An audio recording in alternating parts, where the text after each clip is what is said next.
શહેરના દાંડિયા બજારમાં આવેલી hotel Vintage Inn room number 302માંથી રહસ્યમય મોતને ભેટેલા યુવાનો મળી આવ્યો મૃતદેહ। પાણીગેટ ખાડકીવાડના રહેવાસી 29 વર્ષીય ગુલામ મુસ્તફા ખુરશીદ અહેમદ નૈયરનો મળી આવ્યો મૃતદેહ। મોડી રાત્રે ગુલામ મુસ્તફા નૈયર અને ભાયડી ગામના કિશન વસાવા આવ્યા હતા હોટલમાં। હોટલ દ્વારા પહેલા આપવામાં આવ્યો હતો રૂમ નંબર 304। બંને યુવાનો રૂમ નંબર 304માં વીજ પુરવઠો ખોરવાતા રાત્રે 3 કલાકે રૂમ નંબર 302માં થયા હતા ટ્રાન્સફર। બંને યુવાનો છેલ્લા કેટલાક સમયથી વોટ્સએપ દ્વારા સંપર્કમાં આવ્યા હતા। પોલીસની પ્રાથમિક તપાસમાં બંને યુવાનો ગે હોવાનું પ્રાથમિક અનુમાન। પોલીસ ગુલામ મુસ્તફાનો મોતનું ચોક્કસ કારણ જાણવા મિત્ર કિશન વસાવાની કરી અટકાયત। ગુલામ મુસ્તફાના રહસ્યમય મોતની જાણ પોલીસને મિત્ર કિશને જ કરી હતી।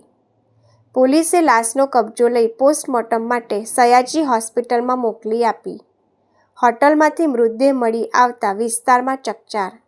એસીપી અશોક રાઠવા અને રાવપુરા પોલીસ મથકના પીઆઈ સહિત પોલીસ કાફલો દોડી આવ્યા। હોટલ બહાર લોકોના જામ્યા ટોળા।